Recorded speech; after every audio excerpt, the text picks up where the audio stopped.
হিন্দুদের মন্দির ও বাড়িঘরে হামলা ভাঙচুর হচ্ছে এমন তথ্য বা খবর সামনে আসে মূলত শেখ হাসিনার পতনের পরপরই। 11 আগস্ট শাহবাগে এবং পরবর্তীতে বিভিন্ন জেলায় শুরু হয় প্রতিবাদ বিক্ষোভ কর্মসূচি।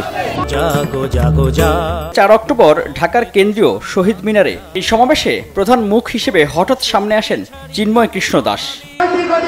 প্রকাশ্যে আসার প্রথম সমাবেশে ভক্ত সমর্থকদের দুর্গাপূজায় বেড়ানোর ক্ষেত্রে কঠোর সতর্কবার্তা দেন চিন্ময় কৃষ্ণ দাস। বিভিন্ন পর্যায় থেকে আমি তথ্য পাচ্ছি এই দুর্গাপূজা নিয়ে আরেকটা রক্তাক্ত 21-এর ফয়তারা করছে বিভিন্ন রাজনৈতিক গোষ্ঠী। এই জন্য এবার কোনো হিন্দু আপনারা পূজাতে বেড়াতে যাবেন না। তারই আশঙ্কায় সরকারের পক্ষ থেকে প্রধান উপদেষ্টার বিশেষ সহকারী মাহফুজ আলম বৈঠক করে নিরাপত্তার আশ্বাস দেয় ধন্যবাদ জানিয়ে ভিডিও বার্তাও দিয়েছিলেন এই সনাতনী নেতা। নিরাপত্তার জন্য বহু স্তর বিশিষ্ট পদক্ষেপ গ্রহণ করেছে, এই জন্য সরকারকে ধন্যবাদ জানাই। এর মধ্যে সারা দেশে একেবারে নির্বিঘ্নে উদযাপিত হয় হিন্দু ধর্মাবলম্বীদের সবচেয়ে বড় এই ধর্মীয় উৎসব।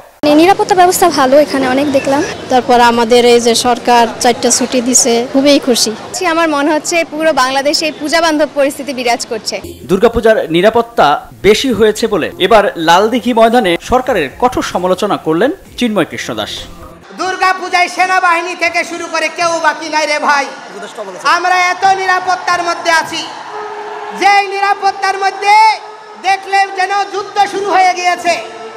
এই রকম পরিস্থিতি আমরা চাই না। 4 অক্টোবর কেন্দ্রীয় শহীদ মিনারের কর্মসূচি ছিল বাংলাদেশ হিন্দু জাগরণ মঞ্চের ব্যানারে। সেই একই ফেসবুক পেজের নাম পরিবর্তন করে চট্টগ্রামের সমাবেশের আয়োজক বাংলাদেশ সনাতন জাগরণী মঞ্চ। আর চিন্ময় কৃষ্ণ দাসের আহ্বানে চলমান বিভাগীয় সমাবেশগুলো অনুষ্ঠিত হচ্ছে বাংলাদেশ সম্মিলিত সনাতনী জাগরণ জোটের ব্যানারে। বাংলাদেশ ইসকনের সাধারণ সম্পাদক চারুচন্দ্র দাস জানালেন, আলোচিত চিন্ময় কৃষ্ণ দাসকে বহু আগেই সংগঠন বিরোধী অনৈতিক কার্যকলাপের জন্য ইসকন থেকে বহিষ্কার করা হয়েছে।